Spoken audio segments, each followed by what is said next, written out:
Seko ale ni donko n'o ye biennale artistique et culturelle ye kene mun b'a to maliden bɛɛ lajɛlen bi se ka na i ka seko ni donko yira maaw la o kɔni seginna ka na ko kura ye. Inanta in a kɔɲɔw bɛɛ lajɛlen bi kɛ Mopti dugu kɔnɔna na. Biennale yɛrɛ ye mun ye a seginni ka na ko kura ye a nafa jumɛn bi se ka se malidenw ma. Saka Kuyate ale ye Buguni jelikuntigi ye a bɛ dɔɔni f'an ye. Biennale ye fɛn dɔ ye n y'a fɔ cogo min na miseli de don ka jamana in kala ɲɔgɔn na a hakilina bɔra mɔgɔ mun na vraiment o ye koba kɛ. Furu bɛ sɔrɔ a kɔnɔ balimaya bɛ sɔrɔ a kɔnɔ Mali ye région a bɛɛ lajɛlen ɲɔgɔn sɔrɔ Mopti bi. Est-ce que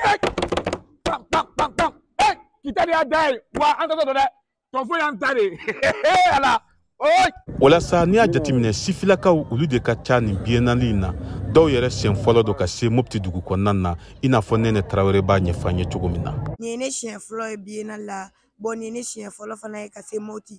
Tiɲɛ na ne nana biennale in na a diyara ne ye parce que a bɛ ko caman yira mɔgɔ la a bɛ faamuyali caman don nin yɛrɛ fɔlɔ ye éducation dɔ ye ne ye ko caman faamu yan nɔ n ye ko caman ye n tun ma deli ka mun ye fɔlɔ vraiment ne nana biennale kɛ a diyara ne ye an bɛ gagne fana. An wulila ka munumunu salon kɛ Mopti dugu kɔnɔna na ka se ka maaw hakilinaw ka olu sɔrɔ. Aïssata Sise ale ni Umu Ajawiya koyi an ka olu lamɛn. An y'u bisimila u ka nali diyara an ye a bonyana an ma u k'a dɔn Mopti b'a togo kɔrɔ la Mopti de ye Mopti ye jɛgɛ kɛnɛ bi yan nɔnɔ kɛnɛ bi yan malo bi yan. N nana jɛgɛ de san k'an ka dunanw bisimila n'a ye. Maa caman ka fɔla biennale na kɛ sababu ye ka bɛn ni kelenya sinsin Mali kɔnɔna na kosɛbɛ nka dɔw fana ka hakilina ye de lakana ko u ka se ka sabati ka ɲɛ. Ibrahim Sanji an k'ale lamɛn.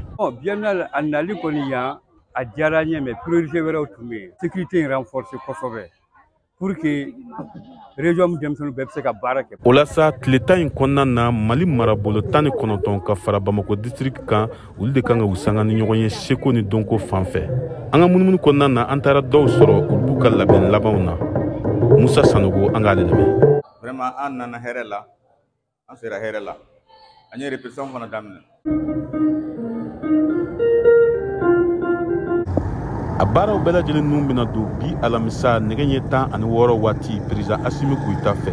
Kunnafoni labanw kɔni y'a jira k'a fɔ ko délégation bɛɛ lajɛlen kɔni ye Mopti sɔrɔ nin waati in na. Tijani Wederawogo VOA Bambara tɔgɔ la ka bɔ Mopti.